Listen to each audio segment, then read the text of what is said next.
સામી છાતીએ ઘા ઝીલનારાને લોહી લોહાણ થયા પછી પણ પીચ ઉપર ચટ્ટાન બનીને સામનો કરતા 70-80ના દાયકાના જુજારુ ક્રિકેટર અંશુમન દત્તાજીરાવ ગાયકવાડનું 31મી જુલાઈ 2024ને બુધવારના રોજ નિધન થયું છે. તેઓ 71 વર્ષ 11 મહિના અને 9 દિવસના હતા. બદઇરાદાથી બોડી લાઇન બોલિંગ કરતા બોલરો સામે બહાદુરની માફક બાદ ભીડનારા સદીના આ મહાન ખેલાડી ઈશ્વરના પેવેલિયનમાં પાછા ફર્યા છે. ત્યારે ભારે હૃદયે શોકાંજલિ પાઠવતા મારી કલમમાં કંપારી છૂટે છે. અંશુમનજીએ 68મો જન્મદિવસ ઉજવ્યો ત્યારે એને નખમાય રોગ ન હતો, પણ ત્યારબાદ તેઓ બ્લડ કેન્સરના રોગમાં સપડાયા. આ જીવલેણ રોગ સામે પણ ધીમી બેટિંગ કરી તેમણે લાંબી લડત આપી. લંડનમાં સારવાર કરાવી, વડોદરા પાછા આવી ગયા. અંતે બેટ ઠીંચીએ ટાંગીને આજે પ્રભુને પ્યારા થઈ ગયા. તેમના બેટની ફાંએ ફાંમાં ભાતીગળ ઇતિહાસનું રહસ્ય છુપાયું છે. આ રહસ્યનો એટલો જ અર્થ થાય છે કે ક્રિકેટ માત્ર પૈસા માટે જ નથી રમાતું, દેશ માટે રમાય છે, જેમાં ક્યારેક રક્ત રંજિત થવું પડે છે. તેઓ જ્યારે ક્રિકેટ રમતા ત્યારે 5 દિવસની એક ટેસ્ટ મેચ રમવાના માંડ 2000 રૂપિયા મળતા. એમાંય જો મેચ વહેલી પૂરી થઈ જાય તો મેચ ફીના પૈસા કાપી લેવામાં આવતા. 70-80નો એ દાયકો, જ્યારે ક્રિકેટ રમવું ખાંડાના ખેલ ખેલવા જેવું જોખમ ભર્યું હતું. એમ માનો ને કે ભાલા હતા, ઢાલ નહોતી, કારણ કે ત્યારે હેલ્મેટનો જમાનો નહોતો. અત્યારે ક્રિકેટરો પહેરે છે એવા સલામતીના સાધનો અસ્તિત્વમાં નહોતા આવ્યા. પગના પેડ્સ અને ગ્લોવ્સની ગુણવત્તા કંગાળ હતી. ચેસ ગાર્ડ, થાઈ પેડ, એલ્બોની તો વાત જ ક્યાં કરવી. બોલરો ધારે એટલા બીમર અને બાઉન્સરો ફેંકી શકતા હતા, કારણ કે એક ઓવરમાં 2 જ બાઉન્સરો ફેંકવાના નિયમે ત્યારે જન્મ લીધો ન હતો. આવા ક્રિકેટી જમાનામાં અંશુમન ગાયકવાડે 40 ટેસ્ટ અને 15 વનડે મેચો રમી. એમાં એના કુલ રનોને યાદ કરવાને બદલે એની હિંમતભરી બેટિંગને લોકો આજે યાદ કરે છે. અંશુમનજીએ રમેલી 40 ટેસ્ટમાં 22 ટેસ્ટ તો તેઓ એ વખતની ખૂંખાર ગણાતી વેસ્ટ ઇન્ડિઝની ટીમ સામે રમ્યા હતા. ત્યારે વેસ્ટ ઇન્ડિઝની ટીમ સામે રમવામાં ભલભલાના પોતિયા ભીના થઈ જતા હતા, કારણ કે તેમની પાસે એકથી ચડિયાતા ડાલામથા ફાસ્ટ બોલરોની ભરમાર હતી. અંશુમનજીએ એકવાર મજાકમાં કહ્યું હતું કે જ્યારે માર ખાવાનો વારો આવે ત્યારે કેરેબિયન બોલરો સામે રમવા માટે મને મોકલવામાં આવતો હતો, પણ મને એ ચેલેન્જ મંજૂર હતી. 1976માં બિશનસિંહ બેદીના નેતૃત્વમાં ભારતીય ટીમ વેસ્ટ ઇન્ડિઝના પ્રવાસે ગઈ. આ સિરીઝને ક્રિકેટ સિરીઝ નહીં પણ ખૂનની હોળી તરીકે ઓળખવામાં આવે છે. પોર્ટ ઓફ સ્પેનમાં આ સિરીઝની 3જી ટેસ્ટ ભારત જીતી ગયું. ક્રિકેટ જગતમાં દબદબો ધરાવતી ટીમ સામે એની ધરતી પર અંડરડોગ ગણાતી ભારતીય ટીમ બાજી મારી ગઈ. આથી વિશ્વ ક્રિકેટમાં હાહાકાર મચી ગયો. લોક જીભે એક જ વાત, મારું બેટું આ તો ચકલો ઉઠીને કાગડાને થપાટ મારી ગયો. આથી કેપ્ટન ક્લાઇવ લોઇડ સહિત વેસ્ટ ઇન્ડિઝ ટીમનું સોમાન ઘવાયું. હારનો બદલો લેવા કિંગસ્ટન ખાતે 4થી ટેસ્ટમાં વેસ્ટ ઇન્ડિઝની ટીમ ઘવાયેલા સિંહની માફક મનમાં મેલી મુરાદ સાથે મેદાને ઉતરી. ભારતવાળા સીધી રીતે આઉટ થાય તો ભલે નહીતર ટાંટિયા ભાંગી નાખો, હાથની આંગળીઓ હોજાડી દો, છાતીના પાંસડા વીંધી નાખો. તરબૂચ છે કે બેટ્સમેનોનું માથું એની પરવા ન કરતા, પણ આપણે જીતથી ઓછું કાંઈ નથી ખપતું.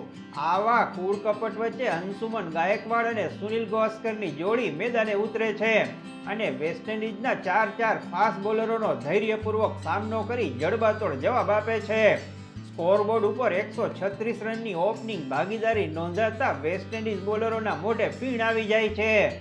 આ દરમિયાન બોડી લાઇન એટલે કે બેટ્સમેનોને શરીરની ઈજા પહોંચાડતી બોલિંગનો દોર ચાલુ રહેતા સુનિલ ગાવસ્કર રોષે ભરાય છે. અમ્પાયરને વારે વારે ફરિયાદ કરે છે. આ તે કાંઈ બોલિંગ કરવાની રીત છે, પણ ઘરના ભૂવા ને ઘરના ડાકલા. અમ્પાયરો વેસ્ટ ઇન્ડિઝના જ હતા, આથી તેઓ ધ્યાન આપતા નથી. સુનિલ ગાવસ્કર બેટ ફેંકીને મેદાન છોડવાની તૈયારી કરે છે. અંશુમન ગાયકવાડ એને સમજાવે છે કે પલાળ્યું છે એટલે મૂંડાવવું તો પડશે જ, રમવાનું ચાલુ રાખો ભાઈ. ગાવસ્કર કહે છે, મારે મરવા માટે નથી રમવું, મારી પત્નીની કુખે જન્મેલા મારા દીકરા રોહનનું મોઢું જોવા મારે હેમખેમ પાછું ફરવું છે. એ સમયે આજની જેમ પત્નીને ડિલિવરી આવી હોય કે આવવાની હોય તો ક્રિકેટરો ફદુક કરતા ઘરે દોડ્યા ન આવતા. માંડ મેદાને મંડાઈ રહેવાનું માનેલા સુનિલભાઈ 220 મિનિટ ક્રીઝ ઉપર ઊભા રહી 66 રન બનાવી આઉટ થઈ જાય છે. અંશુમન ગાયકવાડનો સાથ આપવા મોહિન્દર અમરનાથ આવે છે. પહેલા દિવસની રમત પૂરી. ભારતનો સ્કોર 1 વિકેટે 175 રન. બીજા દિવસે 58 રને અણનમ રહેલા અંશુમનજી આગળ રમવાનું ચાલુ રાખે છે, પણ માથું બચાવવાના પ્રયાસમાં મોહિન્દર અમરનાથ આઉટ થઈ જાય છે. એક છેડે અડીખમ ઉભેલા અંશુમનજી સાથે ગુડપ્પા વિશ્વનાથ જોડાય છે.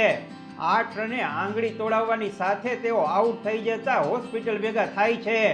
કેરેબિયન ખેલાડીઓને બહુ આનંદ નથી થતો, કારણ કે એમને તો સાથળમાં, છાતીમાં અને હાથની આંગળીઓમાં ઘા ઝીલવા છતાં આઉટ થવાનું નામ ન લેતા અંશુમનજીની વિકેટની દરકાર હતી.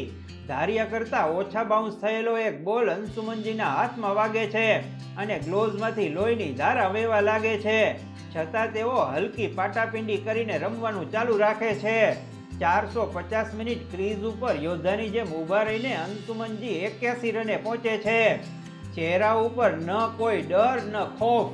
હવે કરવું તો શું કરવું એમ વિચારીને પંજા જેવો 6 ફૂટિયો બોલર માઇકલ હોલ્ડિંગ પુણે ભરી રણનીતિમાં બદલાવ કરે છે અને રાઉન્ડ ધ વિકેટ બોલિંગ ફેંકવાનું ચાલુ કરે છે.